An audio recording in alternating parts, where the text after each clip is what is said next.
الحمد لله والصلاة والسلام على رسول الله. اللهم صل على محمد وعلى آل محمد كما صليت على إبراهيم وعلى آل إبراهيم إنك حميد مجيد. اللهم نعوذ بك من عذاب جهنم ومن عذاب القبر ومن فتنة المحيا والممات ومن شر فتنة المسيح الدجال. ربنا آتنا في الدنيا حسنة وفي الآخرة حسنة وقنا عذاب النار. ربنا اغفر لنا ذنوبنا واسرافنا في امرنا وثبت اقدامنا وانصرنا على القوم الكافرين. اللهم علمنا ما ينفعنا وانفعنا بما علمتنا وزدنا علما. سبحانك لا علم لنا الا ما علمتنا انك انت العليم الحكيم. اما بعد، اخواني اخواتي chers frères et sœurs, السلام عليكم ورحمه الله وبركاته. نواصل ان شاء الله مع فقه الصيام. On continue avec les règles du jeûne du صيام. وتكلمنا في الأسبوع الماضي عن نبذة تاريخية عن فرض الصيام، صيام رمضان. On en a parlé donc la semaine dernière sur un peu l'historique de l'obligation du jeûne du mois de Ramadan.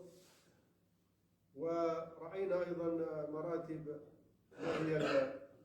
ما هو الصوم الفرض والصوم النافلة، وما هو الصوم المفروض من رمضان والنذر إلى آخره والكفارات، فهذه أيضا من الصيام المفروض. Donc on a vu les jeûnes, les formes de jeûne ou les sortes de jeûnes obligatoires. Le mois de Ramadan bien sûr, mais il y a d'autres jeûnes aussi qui sont obligatoires comme les kafarat, les exhortations et aussi les engagements envers Allah subhanahu wa ta'ala aussi deviennent des obligations. نبدأ في الكلام عن شهر رمضان. On commence à parler sur le mois de Ramadan, car les règles du jeûne du mois de Ramadan s'appliqueront aux autres formes de jeûne, sauf les jeûnes surrogatoires, sauf quelques points, très peu de points qui divergent avec le jeûne du mois de Ramadan.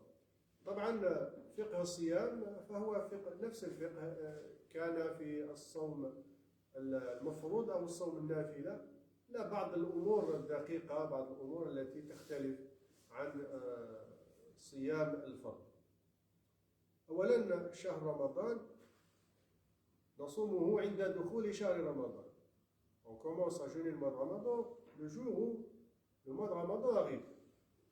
ولكن كيف نعلم أن بدخول شهر رمضان؟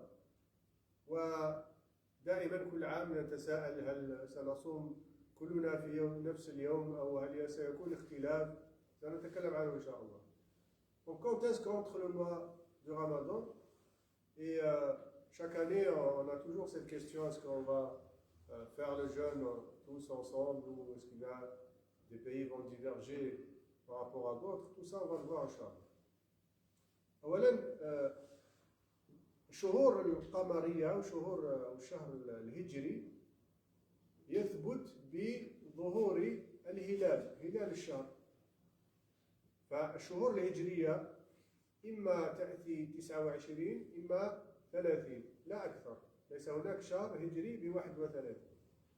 Donc les mois hégiriens qui sont basés donc sur la rotation de la Lune autour de la Terre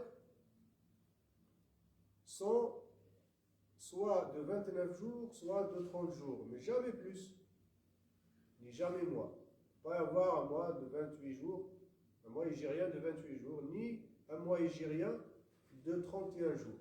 Donc soit c'est 29, soit c'est 30. إذن لما ينتهي شعبان يوم 29 من شعبان يعني نراقب هلال رمضان. هل شعبان سيكون فيه 29 يوما أو 30؟ Donc à la fin du mois de Sha'ban, ce mois-là, au 29e jour, plus précisément, on va regarder si le mois de Sha'ban, si on va voir la lune, ou si la lune du mois de Ramadan va être observé ou pas.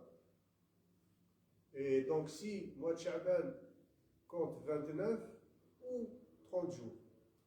Si au 29e jour, le soir, après le Maghrib, on observe la lune du mois de Ramadan, le croissant lunaire du début du mois de Ramadan. Donc, Sha'ban est constitué de 29 jours. Donc, le lendemain, c'est le premier jour du mois de Ramadan. Si on ne le voit pas, c'est que Sha'ban va donc compter 30 jours et on finit les 30 jours et après on commence le mois de Ramadan. C'est aussi simple que ça, en apparence. Mais effectivement, c'est simple. Sauf que parfois, et avant, dans les époques, les siècles d'avant, les gens n'avaient pas d'autre moyen de voir, d'observer la lune que par leurs propres yeux. في القرون الأولى قرون الإسلام الأولى لم تكن هناك طريقة أخرى لترقب هلال رمضان إلا بالمراقبة بالعين المجردة. كانوا يخرجون وينظرون في الأفق في جهة المغرب تغرب الشمس وينظرون هل يظهر هلال رمضان أو لا. إذا رأوا الهلال صاموا غدا يعني اليوم الأول، إذا لم يروا الهلال يعني أكملوا 30 يوما من شهر شعبان ثم صاموا رمضان. وإذا لم يكن هناك يعني وسيلة لرؤية الهلال لأن كان غيم أو ريح فيها غبار أو كذا فلا يستطيعون الرؤية، يكملون 30 يوما من شعبان ولا يصومون. Donc avant, donc les premiers siècles, donc du mois de la religion musulmane, on observait la lune du mois de Ramadan à l'œil nu. Donc les musulmans sortaient et allaient voir, observer, donc le 29e jour du mois de Sha'ban. Ils faisaient ça avec tous les mois pour compter les mois, bien sûr, mais spécialement pour le mois de Sha'ban, le 29e jour, ils vont aller voir. Donc s'ils peuvent observer, donc après le Maghreb, après le coucher du soleil, ou au moment du coucher du soleil, ils vont essayer de voir vers le coucher du soleil, ils vont aller voir si le croissant lunaire apparaît ou pas. S'ils le voient, donc le lendemain, ils commencent à jeûner le mois de Ramadan. S'ils ne le voient pas, ils continuent 30 jours. Parfois, ils ne peuvent pas le voir parce qu'il y a des nuages, ou parce qu'il y a un vent de sable, etc. Ils ne pourront pas le voir. Donc, qu'est-ce qu'ils font? Ils continuent à compter 30 jours du mois de Sha'ban et puis ils vont faire le premier du mois de Ramadan le jour d'après. C'était comme ça. Et puis quelques siècles après, sont arrivées les sciences astronomiques. بعد القرون الأولى في الإسلام ظهرت الحسابات الفلكية، ولكن اتفق علماء وكل المذاهب علماء المسلمين على أنهم لا يعتدون بالحسابات. Donc après quelques siècles, dans les débuts des siècles musulmans, de la civilisation musulmane, donc sont arrivées les sciences astronomiques. Mais il y a eu consensus entre les savants musulmans et les écoles juridiques de ne pas les prendre en considération les calculs, car ils estimaient qu'il pouvait y avoir des erreurs. Donc ils ne se basaient pas sur les calculs, mais ils se basaient tout le temps sur, il y a eu consensus sur l'observation. L'observation à l'œil. Et plus tard aussi avec les lunettes, etc. Tout ce qui peut grossir et tout ce qui peut faciliter l'observation. Jusqu'à aujourd'hui, la majorité des pays musulmans se basent sur l'observation. On va dire pourquoi. C'est vrai que les gens peuvent se poser la question. Pourquoi on se base sur l'observation alors qu'il y a les calculs maintenant, ils sont exacts. Quelque chose de très précis et les calculs sont précis. Les sciences astronomiques, c'est quelque chose de très précis, de très développé. Et pourquoi on garde toujours cette tradition à aller voir, aller observer cette lune, alors qu'on sait qu'elle est là ou pas? Pour quelle raison? On va répondre à la question.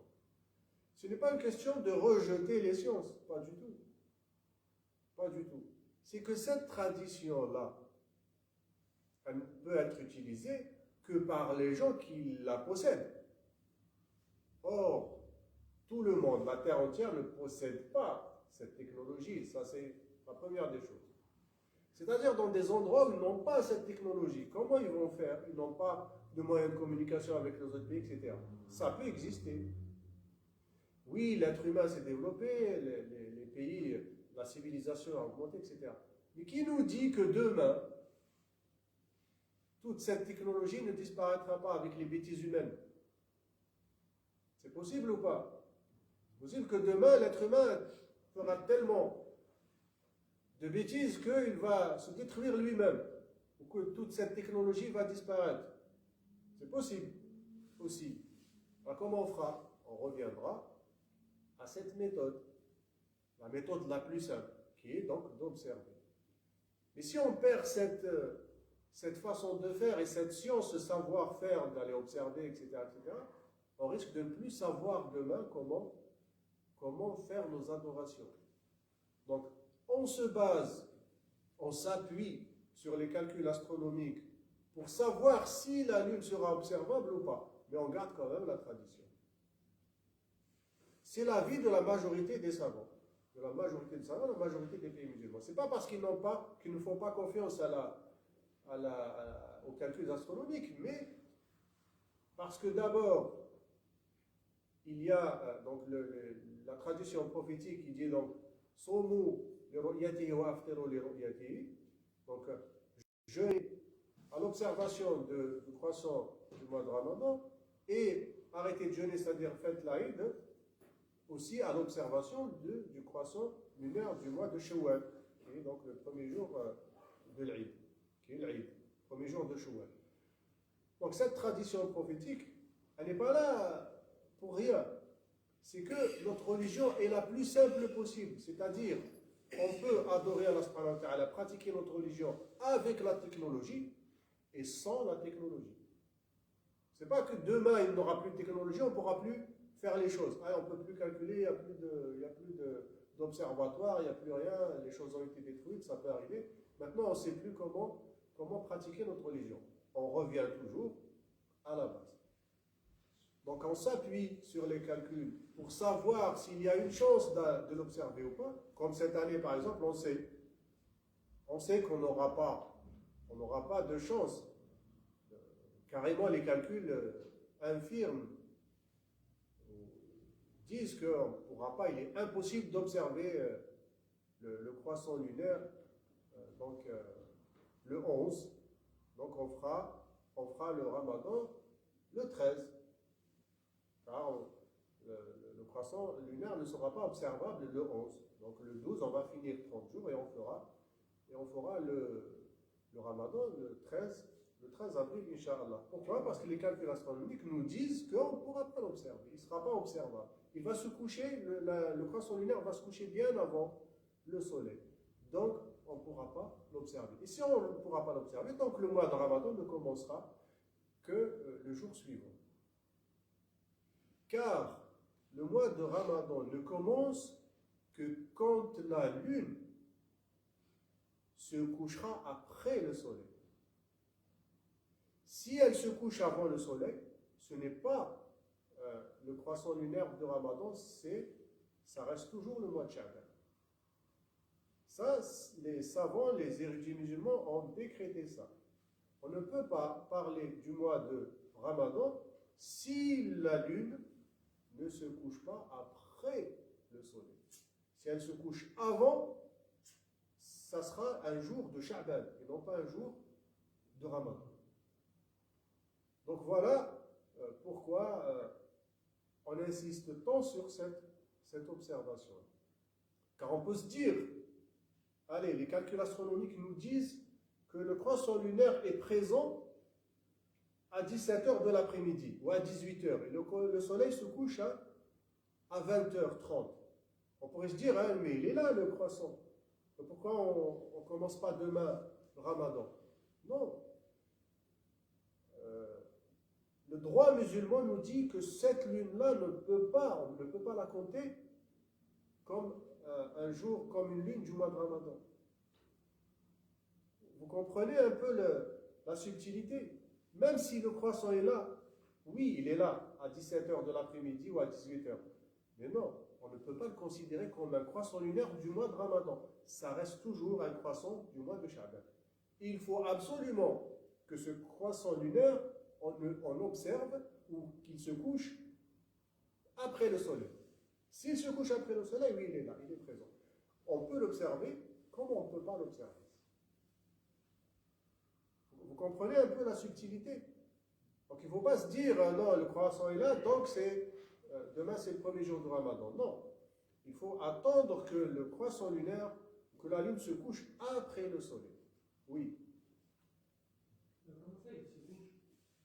Quand tu vois le se coucher, ça veut dire qu'on va le voir? Oui. Toi, quand tu vois le soleil se coucher, tu vois bien le soleil se coucher? Oui. D'accord. Et bien la lune aussi, elle est avec lui. On ne la voit pas parce qu'elle est dans une position où les rayons du soleil ne tapent dessus, mais par rapport à notre position, nous, on ne va pas la voir. Et à partir du moment où on va la voir, le soleil, la lune, elle bouge. Tu la vois le soir ou pas, la nuit. Tu vois bien que la lune, elle bouge. Elle se lève et elle se couche comme le soleil. Parfois, elle est ovale, parfois elle est ronde, parfois c'est un croissant, etc., etc. Mais elle se lève et elle se couche aussi. Elle est présente là, mais on ne peut pas la voir. Parce qu'il y a trop de soleil. On ne peut pas la voir. Donc on attend. Et parfois on la voit la journée aussi. Pourquoi? Parce que sa position par rapport à la Terre et par rapport au soleil fait que on peut l'observer. Même la journée.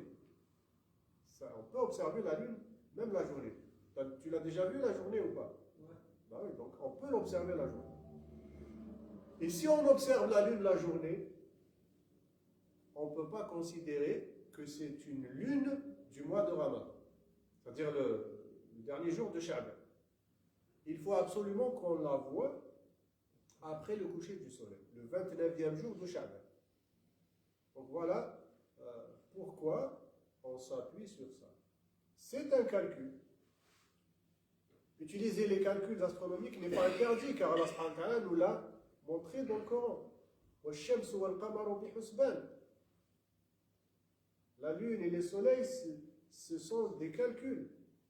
Ça nous permet de calculer les mois, les jours, les années, les semaines, etc. Donc le calcul existe. Donc Allah subhanahu wa ta'ala nous dit que oui, les calculs existent. On peut s'appuyer dessus, pas de problème. Mais en complément à l'observation.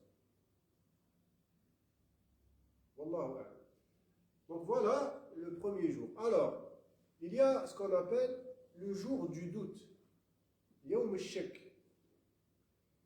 C'est quoi Yawm al-Shak? Vous entendez, vous allez dire le jour du doute, le jour du doute. Yawm al-Shak. C'est quoi le jour du doute? C'est quoi Yawm al-Shak? Yawm al-Shak, le jour du doute, c'est le 30e jour ou le premier jour du mois de Ramadan, soit le 30e jour du mois de Sha'ban ou le premier jour du mois de Ramadan. En fait, on ne sait pas. Pourquoi? Parce qu'on n'a pas observé la lune la veille. Parce que, soit parce qu'il y avait des nuages, soit parce qu'il y avait de la poussière. En tous les cas, on n'a pas vu. On n'a pas observé le croissant lunaire. Ou que quelqu'un l'ait observé, il a dit qu'il a observé, mais on n'a pas pris en compte son témoignage. Parce que c'est quelqu'un qui n'est pas digne de confiance. On va expliquer. Alors, l'observation du croissant lunaire doit être faite par au moins 2 personnes dignes de confiance. Tiqa. 2 personnes. Peu importe les personnes. Mais il faut qu'elles soient dignes de confiance. C'est-à-dire pas quelqu'un qui s'adonne à la drogue, pas quelqu'un qui s'adonne à l'alcool, donc pas quelqu'un qui a des troubles mentaux. On ne peut pas considérer son témoignage. Donc si une de ces personnes-là vient dire, c'est-à-dire qu'on ne prend pas en compte son témoignage et vient dire que j'ai observé la lune, donc le gouverneur, les responsables musulmans, on va dire, ne vont pas prendre en compte ce témoignage-là. Donc le lendemain, soit pour cette raison-là, soit parce qu'on n'a pas pu observer la lune à cause des nuages ou de la poussière, ce jour-là, on appelle ça le jour du doute, Yawm al-Shak, qui est soit le 30e jour de Sha'ban, soit le premier jour du Ramadan. Ce jour-là, le prophète sallallahu alayhi wa sallam nous a dit qu'il est interdit de le jeûner. Sauf si quelqu'un avait l'habitude de jeûner ce jour. Enfin, si ça tombe à lundi, que la personne a l'habitude de jeûner le lundi ou le jeudi, etc. Ou que cette personne a des jours à rattraper, etc. À part ça, on n'a pas le droit de jeûner ce jour-là. Ce jour-là. On n'a pas le droit de jeûner parce que c'est un jour de doute. Yom al-Shak, on appelle ça. Et si quelqu'un le fait quand même, il va se dire, tiens, demain, puisqu'on n'a pas observé, puisqu'on ne nous a pas dit si c'est demain Ramadan ou pas, alors moi je vais le faire par précaution. Yawm al-Shak, la yusam, Yawm al-Shak la yusam, لنهي النبي صلى الله عليه وسلم لصيام يوم الشك. فجاء عن ابن عباس رضي الله عنه أنه قال من صام يوم الشك فقد عصى أبا القاسم. Celui qui a, Ibn Abbas radiallahu anhu dit, Ibn Umar radiallahu anhu, je doute sur le compagnon, dit que celui qui jeûne le jour du doute a désobéi à Abul Qasim, qui est donc le surnom du prophète sallallahu alayhi wa sallam. إذا كان الإنسان قال إذا أنا غدا أحتاط وأصوم هذا اليوم، إذا كان رمضان فأنا صمت رمضان، وإذا لم يكن رمضان فأنا صائم نافلة. في الفقه المالكي هذا يومه إن كان رمضان يقضيه. Donc si quelqu'un dit, si moi par précaution je vais jeûner ce jour-là, qui est le jour du doute, 30e jour du mois de Sha'ban ou premier jour du mois de Ramadan, on ne sait pas. Donc cette personne va dire, moi je vais le jeûner. Si c'est le premier jour du mois de Ramadan, je l'ai jeûné. Si ce n'est pas le premier jour du mois de Ramadan, au moins je le ferai en surrogatoire. Dans le fiqh malikite, ce jour-là, si c'est réellement Ramadan, il devra le refaire. Contrairement à d'autres avis. Mais dans le fiqh malikite, celui-là, ce jour-là, s'il l'a fait comme ça, avec cette intention-là, il doit le refaire. Pourquoi il doit le refaire? لماذا يعيد هذا اليوم؟ لا يجزيه هذا اليوم إذا صامه ولو كان رمضان، ولو تحقق بعد حين أنه رمضان. كيف؟ مثلا يصوم، يقول أنا أصوم هذا احتياطا، هذا اليوم احتياطا، إن كان رمضان فأنا صائم، وإن لم يكن رمضان فهي نافلة لي. وثبت فعلا، جاء الناس وفي بلد مجاور قالوا رأينا وثبت رمضان واليوم رمضان. فهذا الإنسان هذا سيقول الحمد لله أنا صمت أنني صايم، إذا رمضان ما عنديش لا أقضي. لا، في الفقه المالكي أنت تقضي، لأنك لم تعزم ولم تعقد النية في الليل على صيام رمضان، فأنت في نية مترددة، والنية المترددة عند الفقه المالكي لا تجزي. Donc, cette personne-là qui va dire aujourd'hui, moi je fais le siyam. Si c'est le mois de Ramadan, alors je n'ai pas à le refaire, et si ce n'est pas le mois de Ramadan, je jeûne de manière surrogatoire. Et effectivement, dans un pays à côté, eh ben, dans une ville à côté, eh ben, la lune a été réellement observée par des gens dignes de confiance, et donc ils ont décrété que c'était Ramadan, et l'information est arrivée à nous. Qu'est-ce qu'on doit faire? D'abord en général, et cette personne-là. En général, les gens, tout le monde doit arrêter de manger. Tout le monde doit arrêter de manger. On n'a pas le droit de continuer à manger alors que le mois de Ramadan est confirmé. Même si on a commencé la journée en mangeant, on a bu le café, etc. Mais comme l'information est venue, c'est Ramadan, hop, tout le monde s'arrête de manger et de boire. Et on doit refaire la journée, rattraper cette journée. Et cette personne-là qui était en train de jeûner aussi doit la rattraper. Pourquoi? Parce qu'il n'a pas fait une intention ferme avant l'aube, c'est-à-dire la nuit, avant l'aube, il n'a pas eu l'intention ferme de jeûner le mois de Ramadan. Et dans le fiqh malikite, l'intention hésitante annule l'adoration. Donc, il n'a pas le droit de manger, de rompre ce jour-là, c'est-à-dire de rompre son jeûne, et il doit le refaire. Donc voilà pourquoi, donc ce jour-là, du doute, on ne doit pas le jeûner. On ne doit pas le jeûner. Donc on ne le jeûne pas. Si ce n'est pas confirmé que c'est le mois de Ramadan, on reste la journée sans jeûner. Et le lendemain, on finit les 30 jours du mois de Sha'ban et on commence le mois de Ramadan. Donc voilà ce qui concerne le jour du doute. هذا ما معناه يوم الشك. يوم الشك. إذن ورأينا بهذا يعني في هذه المسألة هذه أن النية من شروط صحة الصيام. Donc on a vu avec cette affaire que l'intention, la ferme intention, est une des conditions de validité du jeûne. Un autre exemple, on reste sur l'intention. Quelqu'un, il a dormi. La nuit, il a dormi tôt, il n'a pas eu l'information que c'est Ramadan demain ou pas. Il va se lever après le lever du soleil, il va se lever à 10 heures. Donc, soit on lui dit, ils ont annoncé aujourd'hui c'est le mois de Ramadan, il ne mange pas, il n'a pas le droit de manger, et il doit rattraper la journée. Il doit rattraper la journée parce qu'il n'a pas eu la ferme intention la nuit de faire le jeûne. Donc, كان الإنسان نائم ولم يدري نام ولم يدري هل رمضان أو لم يسمع الخبر فاستيقظ بعد طلوع الشمس العاشرة فاستيقظ وقيل له اليوم رمضان لا يأكل ويقضي اليوم لا يأكل هذاك اليوم ويقضي يعني يصوم حتى المغرب لحرمة رمضان ويقضي ذلك اليوم. Donc quelqu'un qui se lève, donc il doit arrêter de manger, on lui dit que c'est Ramadan, il doit arrêter de manger, il ne doit pas manger du tout, et il doit rattraper ce jeûne. Pourquoi il ne doit pas manger? Parce qu'il y a une sacralité du mois de Ramadan qu'il ne faut pas transgresser, qu'il ne faut pas rompre. Donc voilà.